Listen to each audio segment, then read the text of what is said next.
迫る初夏、地獄の軍団、我らなら黒い影、世界の平和を守るため。But yeah, wow, we're having a very intermittent episode today. Well, after everything that's happened within the week. Yeah. And like on a separate subject matter, only one episode of Super Sentai left. Can you believe that?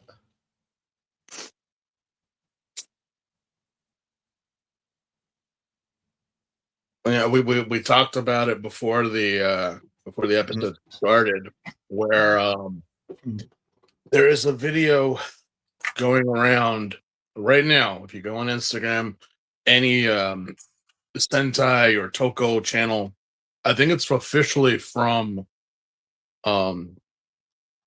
Mm-hmm. It's a high five lineup of every Sentai Red, from Gold Ranger up to Goju Wolf. Mm-hmm. So that's 50 years. 50 years of Super Sentai. Mm-hmm. 50 Reds right there. And you walk and you first start off with a high five from Go, and then it just keeps on going down the line. I believe the video is about a minute and 30 seconds long, but if you share it on Instagram, and if it does the whole 1 minute, it stops right as it's right where with Gokaiger at the 1 minute. See, and obviously the video keeps going on because it's crazy. It really is, to think that we are taking a hiatus, we're taking a break, and there is, for the time being, could be a small one, could be a large one. There is no Sentai team. There is no, and this is the first time that has happened. Yeah. The Super Sentai team. I wouldn't be surprised if Sentai won't even come back till 2035. Because then it'll be like their 50th season on their 60th anniversary. Well, I mean, from what obviously we there's a reason why they're doing this, but who knows if the hiatus will even last that long. I mean, let's face it. When it comes down to changing it up, Japan, they are more known to be like they're to me, it's not very daring of them to say, unless it's like for real. The example that I have is, for in terms of Toko, is Toho Studios with their Godzilla franchise. Yeah. But that went on for like to like 70s, like almost to the 70s, from the original 54 film up to now. It took a break, and then in like 84 they came back, but they brought they brought Godzilla to its former glory, not a hero to children as the Showa era did, but as like a monster, a force of nature that and they did do that again in the mid 90s with Godzilla versus Destroya, which that was it. We're done. They're gonna kill Godzilla. That's all. Nothing more. Okay. Big thing in Japan, and it even got national news.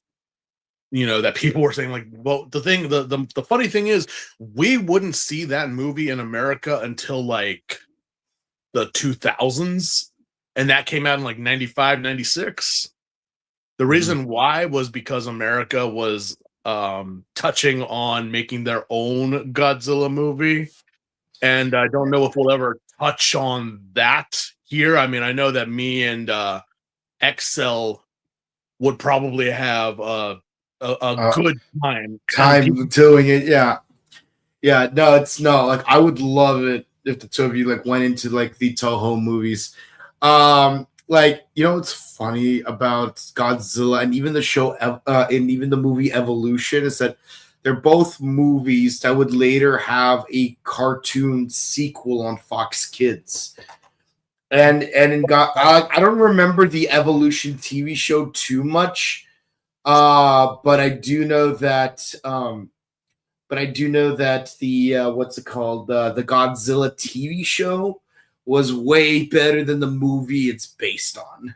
Way like I know, like, even if you didn't say, oh, that's a very low bar to set, which it is, but even in its own merit, at least the animated series was really good. The thing was, goddamn, the movie sucks. Even Siskel and Ebert were like, you created these two fictional characters based on us because you hate us. And you couldn't even do so much as have the giant monster step on us. You suck at even hating us. I have so much. I have so much to say about that film, and I will not clutter it up in here because I think it deserves its own video. But the thing is that, you know, getting back on the topic, that happened. 1998 happened, right? Godzilla had already been like dead and buried for, I think, maybe 2-3 years. And because of that reason,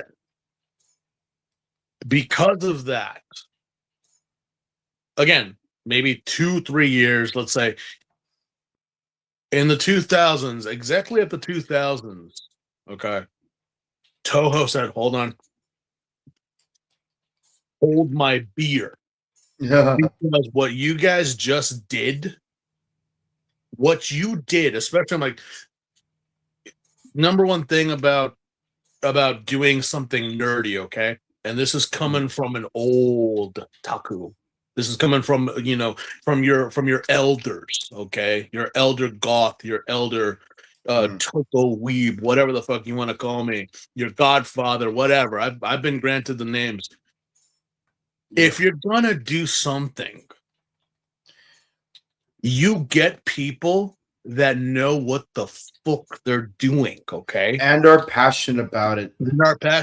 If you were to make, let's, like, you know, because it wouldn't cross me if apparently some movie studio, because now Zet is a thing in streaming and it is getting numbers, that they just apparently will bring the Kamen Rider in a film series, because technically speaking, even though not technically,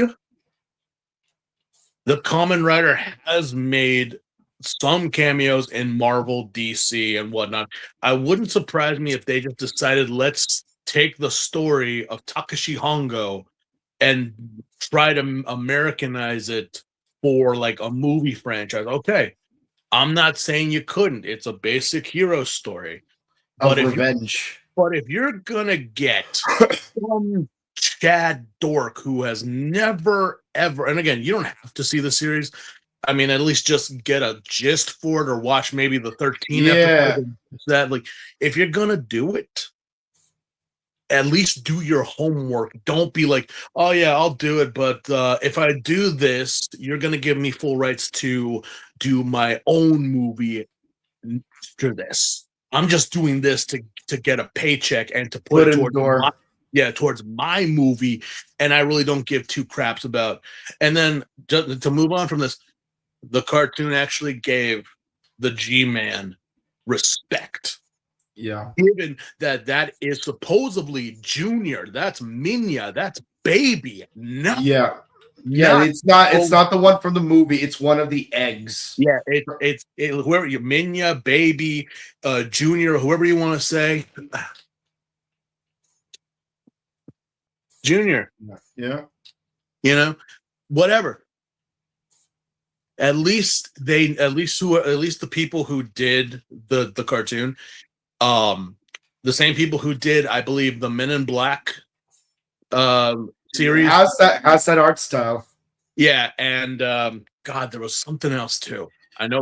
I've only ever seen one episode of the Men in Black series, and I wish I got to see more of it. It's on YouTube. It's on YouTube. But at least the people who did it had respect. And whenever they shot at Godzilla or missiles or whatever, the G-Man, despite how he looked, took it and didn't flinch. Yeah, and the thing is, I'm not going to assume to know that the people who made the animated series were big Godzilla fans or how much background research they did on it.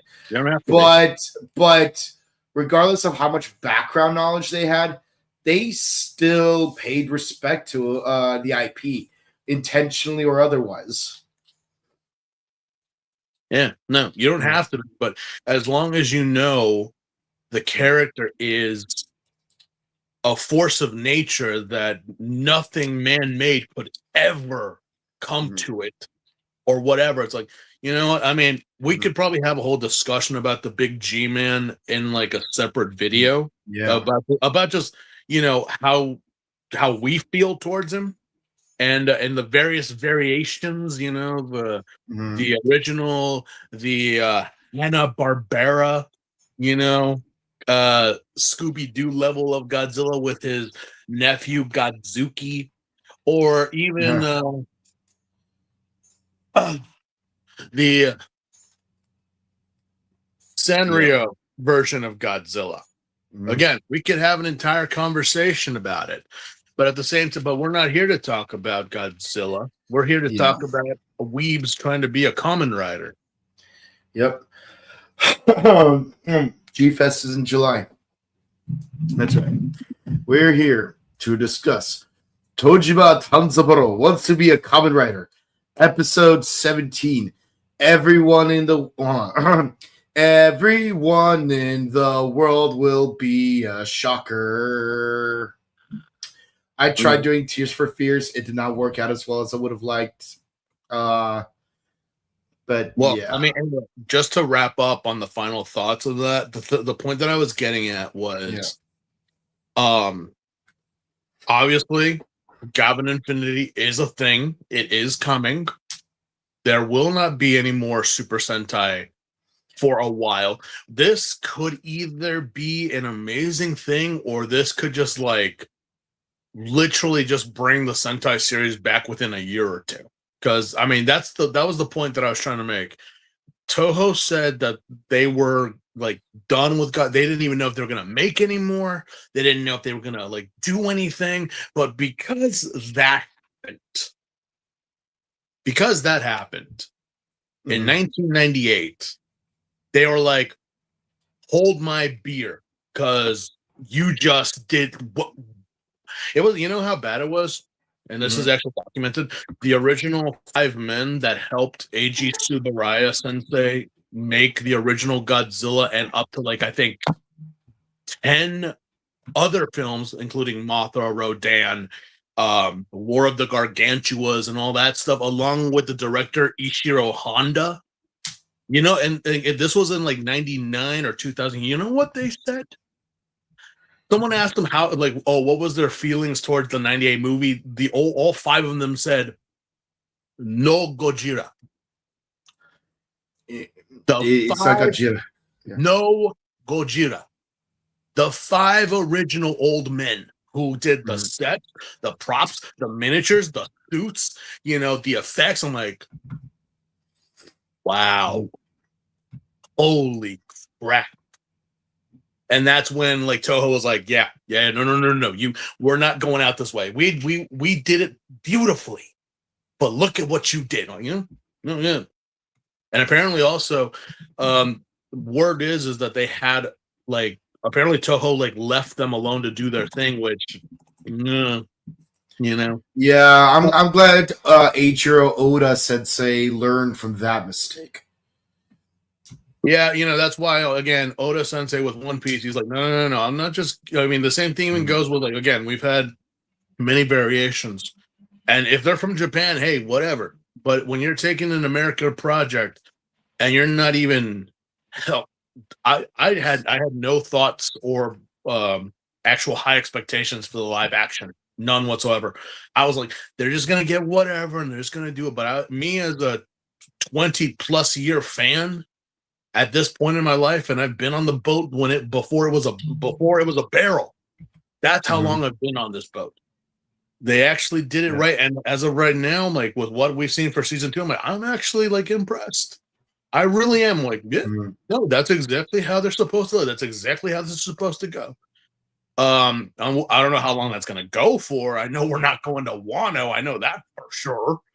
But let's just enjoy the ride, and it's a gateway for people to actually maybe go and watch the series or watch a movie. But the point is, Gavin Infinity. Let's see what happens. It'll probably, I mean, if it's good, and it'll keep going. But if not, if we start seeing it, then I probably the hiatus may be, I don't know, 3, 4, 5 years at most, and then they'll bring it back, or it could be a 10-year, it could be a decade. Who knows? God bless it. This goes out to our Sentai brethren. We'll see you again on the other side. Yeah. No, it's like, it's kind of interesting because we've had Kamen Rider and Gavan. Sorry, Kamen Rider and Metal Hero. No, sorry, hold on. There was Super Sentai Metal Hero, but no Kamen Rider. There have been Kamen Rider Super Sentai, but no Metal Hero. Yeah. So now, for the first time, we're going to have Kamen Rider Metal Hero, but no Super Sentai. Again, we'll see how it plays out. We'll see how it plays out. We're not sure how it's going to go or how it's going to be, but we'll see. We'll see how it is. Yeah, but hopefully there'll come a day when all three of them are concurrent. Well, we'll see.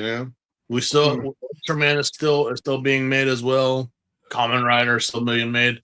So it's not stopping. And apparently we're getting another Toho Godzilla movie as a sequel to this one. We're also getting several other properties happening. So there's still a lot to talk about. There's still much to talk about. It ain't just the Sentai. But, as always, we will see you again on the other side, old friends. You are not forgotten. We still have you on streaming sites, but can we get that moving, please? You stop that Deca Ranger? Come on. I need that Bokenger 20 years later movie. Geki Ranger, I need Go-Onger, I need Shinkenger. Come on. Anyway, nostalgia, but again, for a reason, because we, in this episode of episode 17, everyone in the world will join Shocker. We are left with a nostalgic breakdown of our boy Tojima. Last episode, everyone was caught licking their wounds after their fight against Batman. And even Batman's like, "You're no Kamen Rider. You're just a poser." Well, here's the thing, though. Are we actually solidifying that the Kamen Rider is real? That's what that's what I want to know. Because remember, in our past confrontations with Soul Spider-Man, Tojima has declared himself the Kamen Rider, and the Spider-Man just kind of looked at him like, "What's that? What's a Kamen Rider?" So it's like, again, so if the Batman is like, "You're not a Kamen Rider," you're like, so okay, let's just say it, and this is just the Batman is a weeb. Plain and simple. The Batman is a weeb. He is straight up gatekeeper, otaku filth. That's the Batman. And I stick to my comment because he's all about idol culture. He's all about, infecting. And again, a very smart plan. Take what's popular and go from there. It's like, how much more easier is it to infect and create Shocker combatants instead of going one for one, you could just gather a bunch of people and then have your pick, and then from there on out, it's done. You know, this is very similar to that episode of that movie of Josie and the Pussycats, where it's like, oh yeah, no, the that boy band was used to send subliminal messages where it's like, buy our product, buy our product, buy our product, buy our product. Well, I mean, that and even Totally Spies did an episode on that. Yes, this is not a plan that is like new or anything. You take what is popular and you go from there. I mean, look at right now with Pokemon cards or even card games in general. People aren't getting them to play, they're getting them to sell and resell. The same thing with Labubu's. Like, what I can't stand Labubu's. I'm like, what the hell? Like, yeah, well, again, I never fell for it. I am within the world, obviously, but I never really understood it myself. I'm like, okay, all right, well, no, I get it, I understand. Just if I got to make my own adaptation of a Kamen Rider season, like I don't care what season I would do an adaptation of. Like I swear, just for one episode and only one episode, I'm gonna create a character called Labubus, and we'll never see them again because like keeping them up for more than the one episode is like hindrance. But I do want to make that homage to Furbus because of those freaking Labubus. I can't stand them. Well, the thing is that again, if people want to throw shade on Labubus, that's fine. I throw the shade on the people, not the fandom itself, because it's kind of like, okay, yeah, no, well, you wouldn't see the Kamen Riders or the Sentai doing that.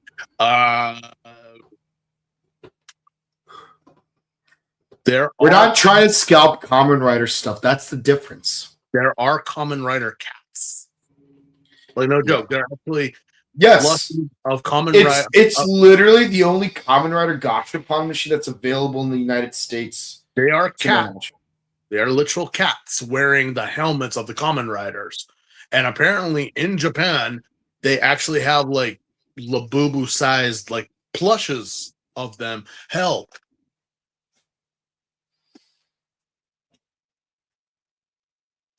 I know you got the man, the myth, the legend, plushified.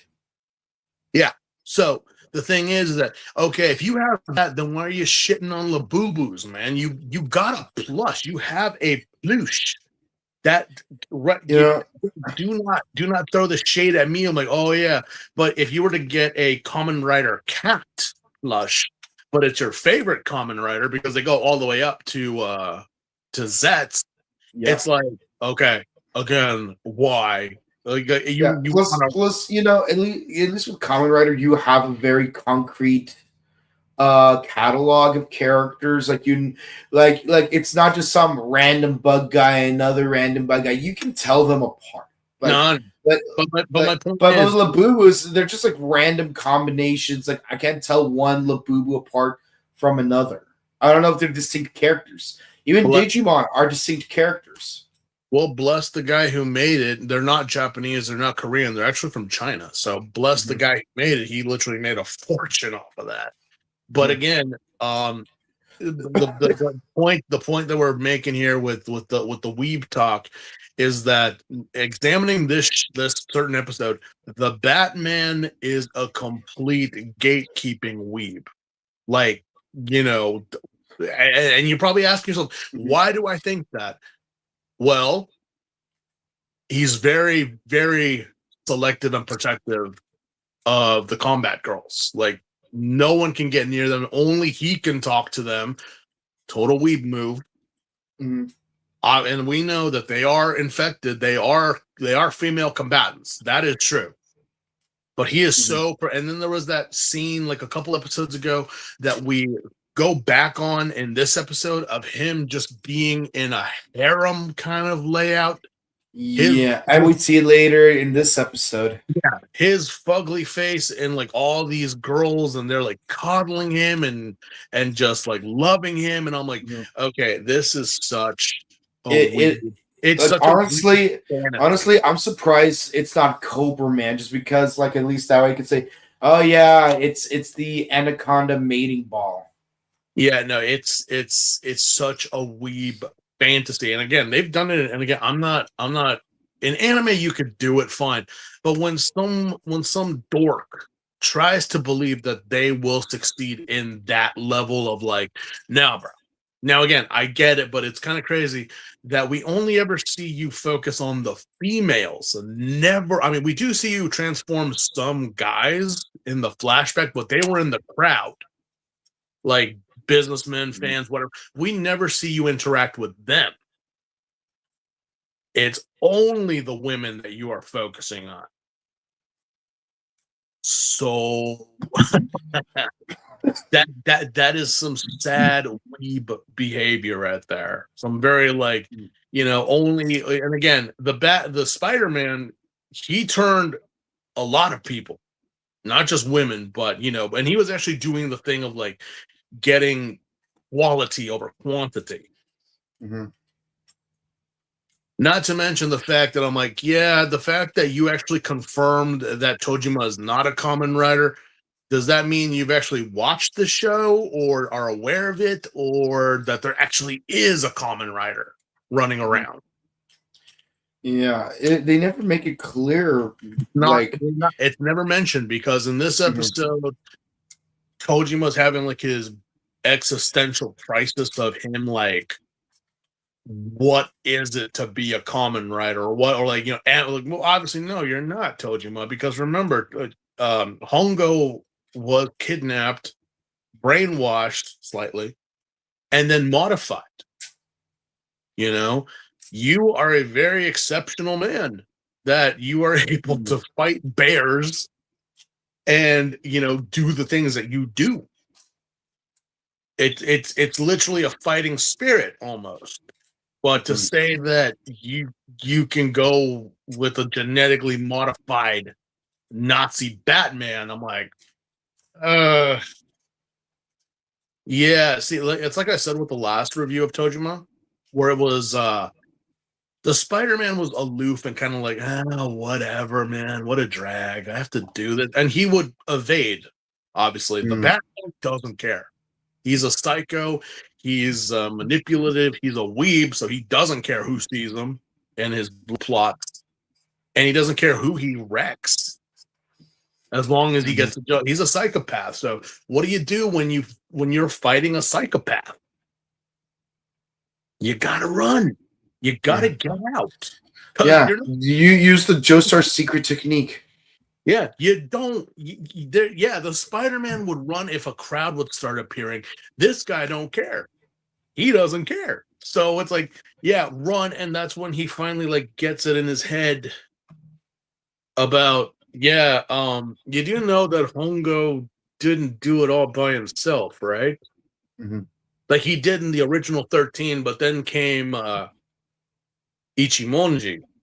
Yeah. And then he took over, and then they teamed up. So it's like, you're right. The Kamen Rider is a single hero, but he didn't fight alone most of the time. He had Tachibana, he had Mari, he had Yuri and Yuko. He had Goro with him. The Kamen Rider Kids Corps. Like he had a lot of people that were helping. And that's the thing, Tojima. You can't just do this by yourself. Mm-hmm. I know everyone, and again, we know the less we see of V3 in this show, the better. But we need everybody to take this shit seriously. Yeah. So you gotta get up, Tojima. You have to realize and remember what the Kamen Rider is. Yeah. Then we cue the opening credits. I'm sorry.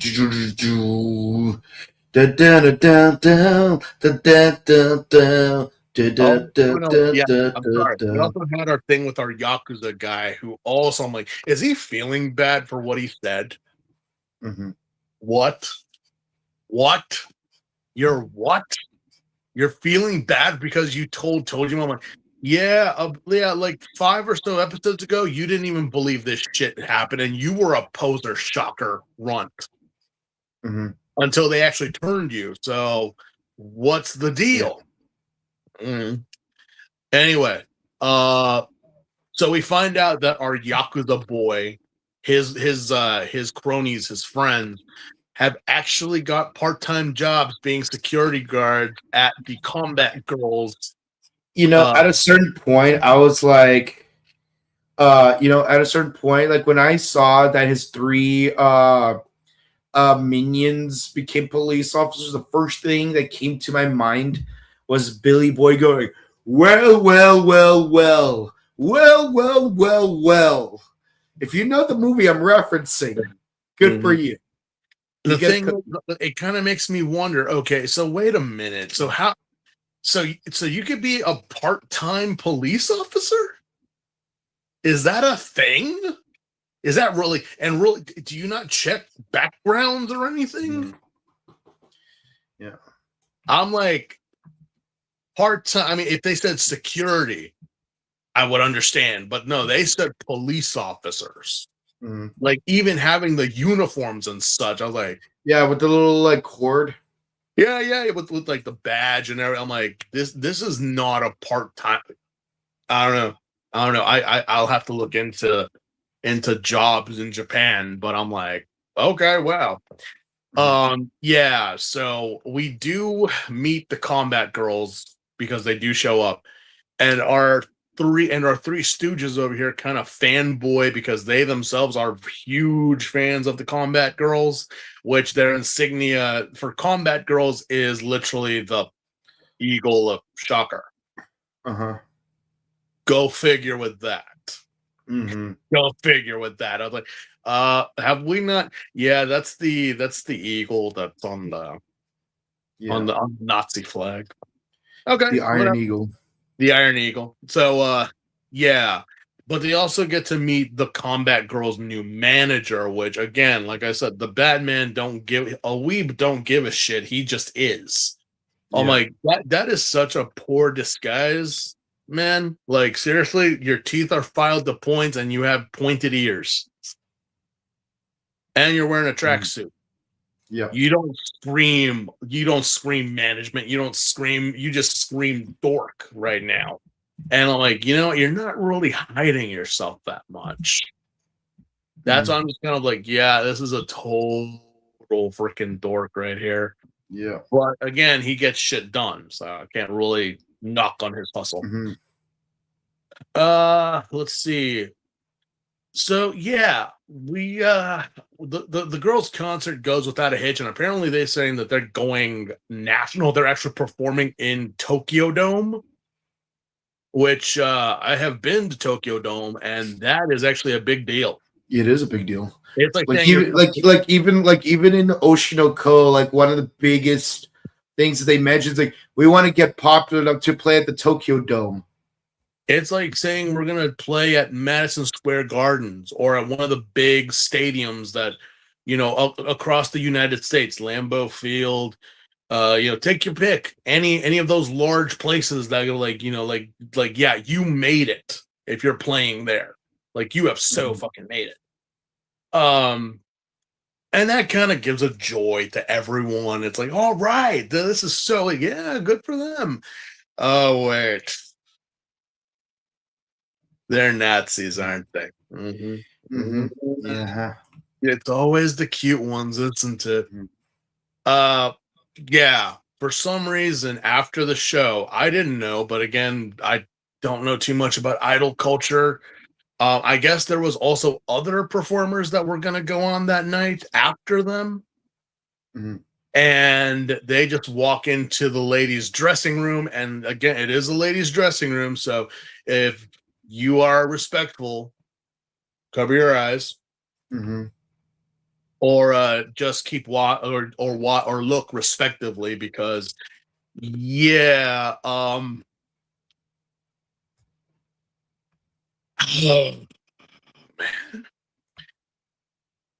What do y'all remember that scene in Call of Duty? I forget which one it is, and I don't play Call of Duty, where a group of guys walked into an airport into like the loading area. No, I remember. Yeah, it was a very controversial DLC. Yeah. that very controversial scene. Yeah, that kind of happens here because there's only one way out, and the girls are blocking it. And our weeb in need of a good dentist, a good orthodontal surgeon, is about to commit a slaughter right now. Mm-hmm. No joke, he really does. He goes ape shit on these girls, and these girls are literally in their underwear, changing and like in a very vulnerable spot. And yeah, you want to watch the scene yourself, go ahead. There's not much I could describe that we probably, like, someone would say we're going too far. But no. It's literally a slaughter. They're not dead. Yeah. They're just, well, say what you want to say about it. Our three stooges try to run interference because they hear the commotion, and it's like, no. And then they turn around, and it turns out their precious combat girls are Nazis. Yeah. And with again, one goes blonde, one goes blue, and one is red. Mm-hmm. Kind of a Sentai trope, don't you think? Yeah. Red, blue, and yellow. Like, that's part of me was also thinking, when they're fully transformed, I was also thinking Powerpuff Girls. Yeah, there was that. Because, and then again, yeah, it's kind of crazy how, like, it's only Eucharis who has the multicolored hair. Yeah. Everyone else has like solid shades. Mm-hmm. But yeah, what again kind of makes me wonder. So are these girls who become infected by the Batman, are they just now shocker grunts, or are they like vampiric shocker grunts? Because it can't just be him that's gonna be doing all the changing, that, especially in Tokyo Dome, that's gotta be like, that has to be an army of Batmen, of Bat people. Anyway, yeah, we get this whole backstory with the Batman about how he came into the thug life that is the weeb world of idols. Mm-hmm. It ain't for everybody, I'll tell you that much. But if you got the strength and the determination, you've got. Yeah. As always, go with what's popular. Right now, you could literally infect a Korean boy band and have your pick of everyone that shows up to their concerts. You could infect the Backstreet Boys in Las Vegas right now. Yeah. And infect every person between the ages of 30 to 50. Mm-hmm. I know I'm gonna get some people like, oh, that's fine if you do, but the main demographic is like, it's up there. Let us not kid ourselves, okay? If you're a young fan, cool, great, but let's be honest, your mom pretty much indoctrinated you into that, not because that was her thing. If you know them, cool, great. Yeah. But yeah, the Batman is a filthy weeb, I will say that with no argument. But the plan is actually effective. You cannot disrespect the hustle that he's been doing of getting the combat girls, killing the former manager, and penetrating the not only the idol scene but also the corporate scene. Yeah, no, like there's even a part at first he goes after the idol girls while they're doing grassroots stuff, like, come see our show. No. And then let's just say he goes for a walk into a back alley. If you know the reference, you get a cookie. Yeah. And then it's like, there's like a part where it's like, I can't sign on these girls. They're not they're mid-tier. And it's like, yeah, well, you know what I say about your management skills? And it's about mid-tier. Yeah, So then- he infects the entire like Yeah. corporate like record company that and promotes. then he gives them the order. I don't care what you do whatever it takes to make them the number one idol group.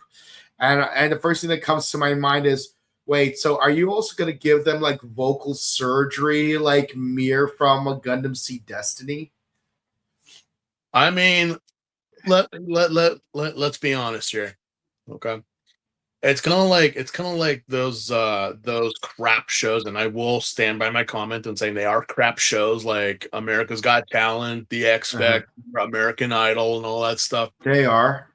And again, I'm not saying that idol culture is in that, but isn't it kind of crazy that the most mediocre, the most like BS performer that is like, okay, you know what? Good for you that you made it and everything, but how the hell do you take something like that and market it that it's successful? Hell, no contestant from any of those shows, except for maybe like Kelly Clarkson. Well, no, Kelly Clarkson won, and maybe like two others, but I will say respectfully, and I do love her and I do follow her, but that's because she made her own thing. She did her own way to she was on one of the shows, but it's a Darcy Lynn, the ventriloquist girl who she was like what 9 or 8, and she got on stage with her little rabbit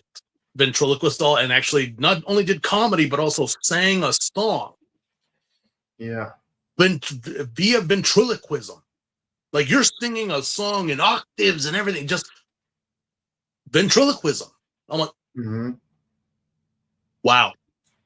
Not even Jeff Dunham can fucking do that. Yeah. Right.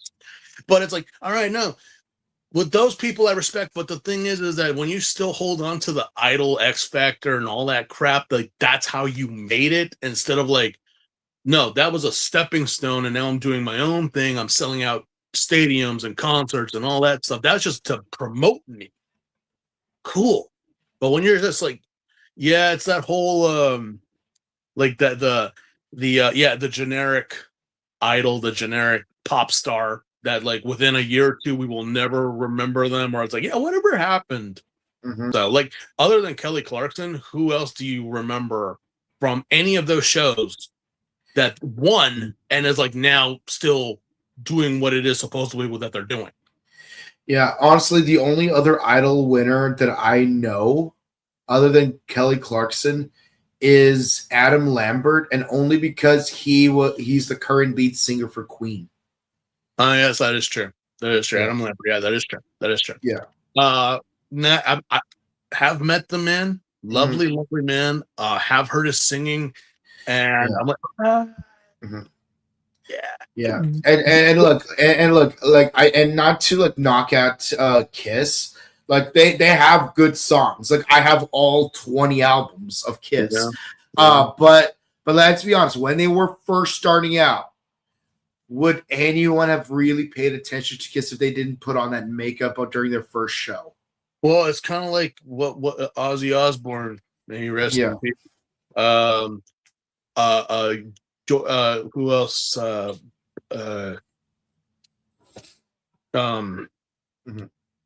Keith Richards. Yeah. Many aging rockers, Dee Snider, I'll even throw in what's his name? Brett what was it? The guy from Rock of Love. What was he? What was that guy? I forget his name. You mean Rock of Ages? I don't remember. But like the point is that can you imagine? Yes, the Beatles were on Ed Sullivan, but it's not that the Beatles were discovered by Ed Sullivan. The Beatles they had to work their butts off in Hamburg. They had to travel all the way to Hamburg in a seedy nightclub. And even George Harrison lied about his age, which resulted in them in getting deported, by the way. Can you imagine that such bands and such performers, even like going to Prince, Whitney Houston, Michael Jackson, Madonna, can you imagine if they had to go through a talent show with a bunch of aging, out of touch people of the industry, and that's the only way you could be a performer. No, they worked their butts off, they did their thing, and but it proves to us and everybody, especially here, that if a marketing company is pumping money, and even when the Beatles did go to Hamburg, like they were told, like we're not gonna be able to let you perform in Hamburg unless you guys find yourself a drummer, because having a drummer in your band is a hot thing right now. So like if you guys don't find yourselves a drummer, we cannot like send you off to Hamburg. Yeah. Again, that's how they got Peter. That's how they got Peter. And that's the thing, is that by necessity you survived and made it. But of course nowadays it's just like, I can just go on a contest, and then Hollywood or whatever is going to throw billions and billions of dollars at a mediocre thing. We're going to hear about it for like a year or two, but is it honestly good? Is it? I mean, again, not knocking on the Combat Girls or anything.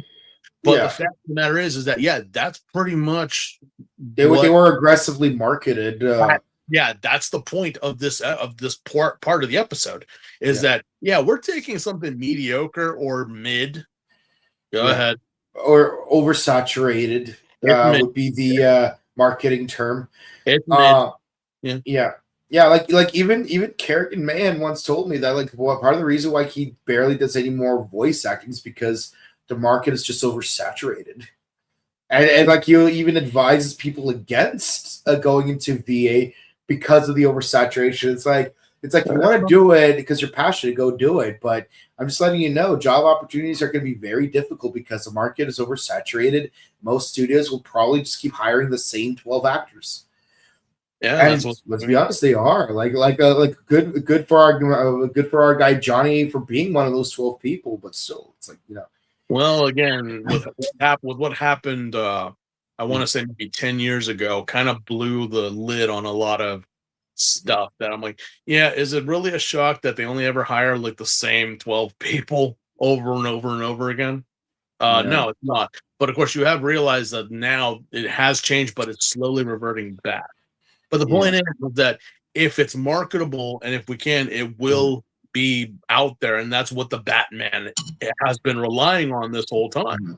And again, kind of a dorky move by many, but of course it is actually genius that he is going this route. Now, in terms of like, how are they combative wise? How are they? Well, as long as they're infecting everyone, we could weed out the weaklings afterwards. Because we do, our Three Stooges do get the Combat Girls to follow them, and back to our Yakuza boss, Shocker Combatant. And that is it for the episode. Now the question becomes, will he follow with the Combat Girls and attack his own friends, or will he become a Shocker fugitive like Eucharis in order to protect his friends? Again, or if he transforms, maybe that will save them. Who knows? We don't know. Or will they become Shocker grunts with him? Maybe. Who knows? But at the same time, it's kind of like, again, we'll have to find out next week. Because that's actually an interesting premise. Like, so if our Yakuza boss transforms and he tells them that they work for him, would that? Well, I don't know, because it's the Batman who made the order, not a Shocker grunt. So we'll see. We'll see what happens. And like the only downside of this episode is that all we get of Tojima is just he's watching episode 40 and 41 of the original Kamen Rider, which is good to see, but it's like, it mostly focuses on the idol girls, which is fine. Well, that's fine. But again, it's that whole thing about him trying to get his motivation back. And especially, I didn't mention it, but he did have a little motivation with a child that, he didn't meet, which is kind of very strange to get your motivation from, but okay. I mean, obviously a child wants to be a hero, and they're like, Well, I mean, most children do idolize their heroes, and like So I guess Well, it's kind of like Homer Simpson when he returns to the power plant. And he has that picture, that collage of Maggie. It's like, do it for her. Obviously. But yeah, no, this episode focused a lot on the nerd culture and the ways that it has been used, could be used for evil, especially with gatekeepers such as the Batman. But again, the reason why he does it is just to keep, I guess, the secret, but not really, because he's just a dick. So, kind of reminded me of someone that I do not ever wish. Oh, in fact, so and so cannot cross my path. They know what'll happen if they do. So anyway, that was episode 17. And it was an episode. It was an episode. Yeah. We did get aspects of the Batman and what he's doing. We've been focusing a lot on Shocker in these past 2 episodes. The Spider-Man, the Batman, Shocker grunts, and their their whole deal is. So it's kind of nice that it's not just focusing on our main 5 weebs; it's focusing on everybody. Well, 4.5 weebs, because Yukaris is technically, well. No, yeah, Yukaris. She isn't Ichi. No, she is with, like, she is a fangirl for her hubby. So Yukaris. Some people. She's a Mitsubu. She's a Mitsubu. Some people came at me and said, like, "Did you really compare her to a girl who just cosplayed?" Yeah, no, I did, and I'm not saying that out of disrespect, ladies. I respect you.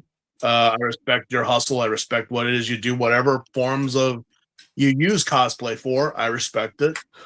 But you do know that there are girls out there that just jump on the nerd train and cosplay as Nico Robin or Nami from One Piece or so and so from Prison School or Tokyo Ghoul or whatever, and just because the character is hot. Yeah. And again, as Fergie once put it, them milkshakes bring the boys to the yard. Damn right, it's better than yours. Yeah. So I ain't knocking it. I see it. I appreciate it from afar, but I'm not one of those little barking yippy dogs that are trying to get your attention, Cool with me. But yeah, Yukaris kind of falls under that because she has no idea what this is about, what even Shocker is. And she's just the cutie girl that's just there in a group of weebs. So I'm kind of like, we've all been there. We've all so what's she doing here? Oh, she's just a cosplayer. What level? She's a beginner. Yeah,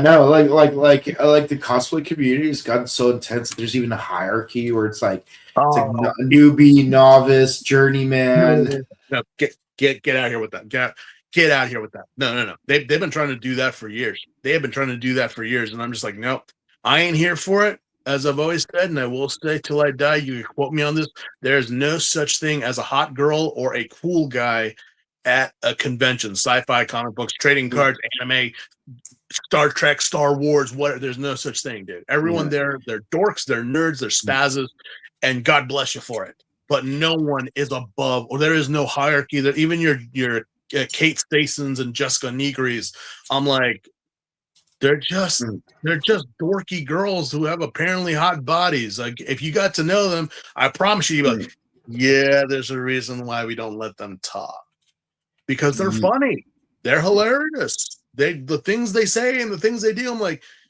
I like you because you're funny. I see what you got, but I am a man.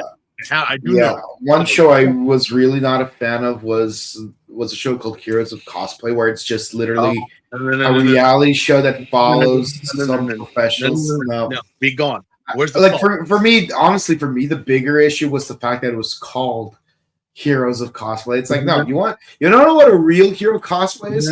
That window washer dressed up as Spider-Man who always cleans up St. Jude's Children's Hospital. That's a hero of cosplay. I love how when they do those videos about like, what do you do for a living? What and they're not asking the hot girls because we know what they do. Yeah. They're asking everybody, and it's just like even so, it's like okay. Yeah, no, yeah. It's like you got someone got dressed up as Darth Maul. It's like I'm a science teacher. You got a man. I love the one where it's an entire group of either they're from Warhammer or Helldivers, and they're decked out in armor. They're like man, woman, it's a group, and they're like, "What do you guys do for?" And everyone went down like, "Oh, I work at McDonald's. Oh, I'm a preschool teacher. I'm a plumber. I like every job was like, and I'm like, these are you get a guy dressed up as Kaido. It's like, I'm a florist. Yeah. I what about our I remember I saw that one, that big buff dude who was like dressed up as Kaido. I think it was in New York, and he's like, the guy's like, yeah. What do you do, sir? And he's like, I'm a florist. Like. Yeah. Oh, yeah. Okay. Yeah. All right. They all come in all kinds, but to me, there is no hierarchy. There's no nothing. It's the same thing with Toko. Whether you've been watching it for years or recently new, we're all dorks. We're all dweebs. We're all just people trying to enjoy our fandoms and our nerdy things. There is no hierarchy. There's no like, oh, because dude, no, I don't care because I know the minute I bust out like an omnibus or whatever, and like, you're a fan. It's like, yeah, I've been a fan. Like, yeah. So like, but do you know who that is? You know, like, I just met them. Who are they? Actually, no. You shut up. Who are you? Nice to meet you. Yeah, like, but do you know who that is? Like, who is she? Who is she? Who is he? Tell me. Is it Keanu Reeves? Because if it's not Keanu Reeves, then is it Pee Wee Herman? Because I'll lose my mind if it is. No? Okay. Anyway. Yeah. Gone. Yeah. What do the people got to say? What do our people have to say? Okay. Batman's human form looks like an edgy Subaru from ReZero. No, yeah, the thing is, no. Don't disrespect Subaru. Don't. You know what's really funny is I only use the context clues of your comment to like figure out like who Subaru is. I'm like, wow, like don't. The only thing I know about ReZero is that you have those two maids, one with blue hair, one with pink hair, and the only reason I know those two characters exist is because, as we mentioned, a lot of people cosplay as them. Yeah. No, Rin and Rem. Yeah, I crazy. I don't really buy things that I don't, and I've never seen ReZero. A lot of people say I should, but I'm like, I actually bought like the Rin and Ram, the Oni ramen toppers, like the little, and I put them on top of like I think they're just random jars of like rice or condiments in the kitchen. Like I just have them there just to like, whatever. But I was like, have you seen the show? No, I've never seen the show. I just found them to be cute, and they're Oni girls, so that's fine. But I'm like, no, don't disrespect. Don't. He had better hair. He had way better hair. This guy. Ugh. Ugh. Next question. Yeah, I've been listening to the show's original soundtrack, which released recently. One of Yakuza guys' insert songs is called "Wasted Ambition." I thought it describes the situation pretty well. I mean, he became a shocker because his dad sells taiyaki. I mean, I know that we did talk about how like his origin story and everything. It's like that's why you're a gangster, a criminal. That's the reason why. But and some people are like, well, other people have done like had less and done. Yeah. But for some reason, that applied to you looking at every villain of every show, more so the Kamen Riders, and saying that's my persona. That's who I am. That's all like.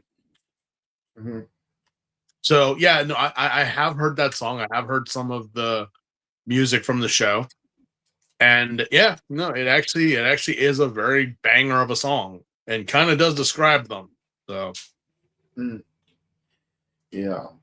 I just realized that number on the Shoto phone, 10:09 p.m. It's just the year 2009. mhm. I'm like, why does it say 10:09? I'm like, oh, because it's supposed to be 2009, the year the show came out. Mhm. Honestly, it's kind of weird because like you'd think, oh, like maybe it should say 7:30 a.m. because that's when the show aired. But Yeah, 7:30. yeah, because back then it was Super Sentai at 7:30 and Kamen Rider at 8, but then they moved it so that like it's Kamen Rider at 9 and then Super Sentai at 9:30. 7th. Jesus. Yeah. All Yeah, right. I remember January 1st, 2000. They changed the schedule so that now Power Rangers was at 7 a.m. and it was the episode 26. Yeah, episode 26, the one where Leo had to race against that Mantis dude. Obviously, it was a rerun episode, but that was the episode that aired. I'm like waking up at 7:28, and like they're showing the end of the episode. Like, when did Power Rangers change time slots? That's a way to start the millennium. Maybe the series should have been called Wannabe Writers, since they give a spotlight to every single character, including the antagonists, instead of just focusing on the main cast or title character.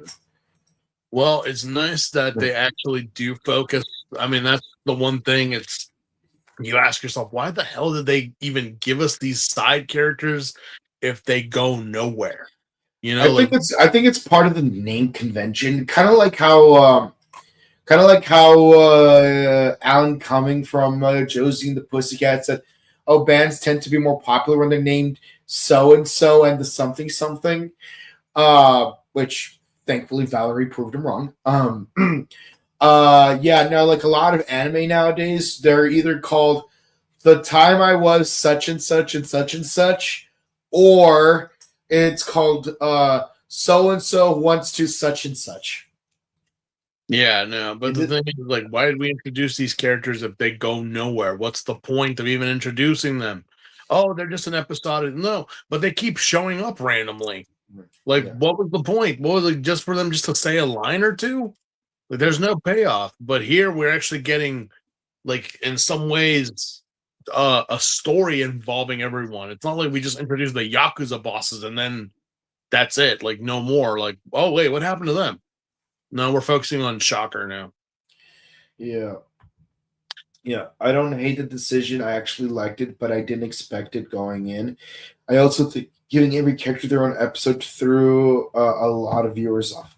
Honestly, not really, because like even if you had a show like called "The Devil's a Part-Timer," which I've never seen, by the way, I'm pretty sure they're gonna dedicate an episode to like some of his coworkers, Which they have. They have. It's also the same thing even with you know, shows like Naruto, Bleach, and One Piece. They have introduced characters, but then they do play a role later on. You know, we have like, oh yeah, remember so and so? Like, yeah, that was a long time ago. It's like, yeah, but then oh, okay. So there, I mean, the thing is that it's not like, oh, just an episodic thing. For some reason, they're still involved in the story. And it's kind of pointless to do it. So why did we introduce these characters if you're not ever going to touch on them again? Yeah. Oh, they were just like, you know, the Shocker grunts, the combatants in the original show. They're just fodder to be. Then get rid of them.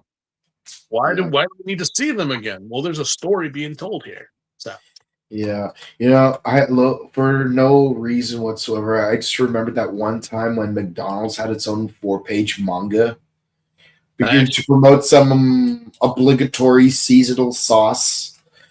I actually still have the bag. Yeah, and it's funny how like towards the end, it's like everyone's like tasting their McNuggies with that sauce, and like they're just like they're just like self-glazing the sauce. Like that episode of Zack and Cody where it's cozy yet roomy. It's elegant yet tasteful. It's stupid yet stupid. So here's like, oh, this sauce, it's sweet yet spicy. It's tangy yet savory. And like it's like, guys, you are spending way too many panels talking about how awesome the sauce is. And then the Asta lookalike is like, wait, you guys didn't leave any nuggies for me. Mm-hmm. Yeah. It's like at that point, you may as well like expand it, make it like a full series. Even their location manager looks like a Gojo ripoff. It's a reference. Yeah. Oh, can you imagine? Gojo from JJK wants to be a McDonald's manager. I don't watch JJK, but I'd watch that. There was even a Robot Chicken skit where Cloud, Barrett, Tifa were all working at a McDonald's. McDonald's ripoff, and Sephiroth was his manager. It's like, Cloud, I need you to work overtime, but I got tickets to the Lakers. And then he uses that meteor attack to basically destroy the restaurant. But that's it for the comments, guys. Thank you guys so much for watching. Please be sure to comment, like, and subscribe to us on YouTube, Facebook, Twitter, Instagram. Ding the bell icons and stay notified for our latest videos. We discussed Tojima Tanzabara wants to be a Kamen Rider, Kamen Rider Blade, which we're going to be doing in about 9 hours from now. Kamen Rider Zets, Ultraman Cosmos, and the final episode of #1 Sentai Go Juger. And for the foreseeable future, the final episode of Kamen Rider, of Super Sentai overall. But don't worry, the following week, we'll be discussing Galvan Infinity. Oh, geez, I'm starting to get some toku depression right now as we're talking. But let's step out of it real quick because if you check out our sister channel, The Butter Show, we discuss things, movies, TV shows, interviews, vlogs. We recently uploaded a vlog of our trip to Pasadena Comic-Con, and probably tomorrow or Sunday, we will be having the first of our interviews being uploaded featuring this guy talking to a guy who's drawn to bears. Yeah.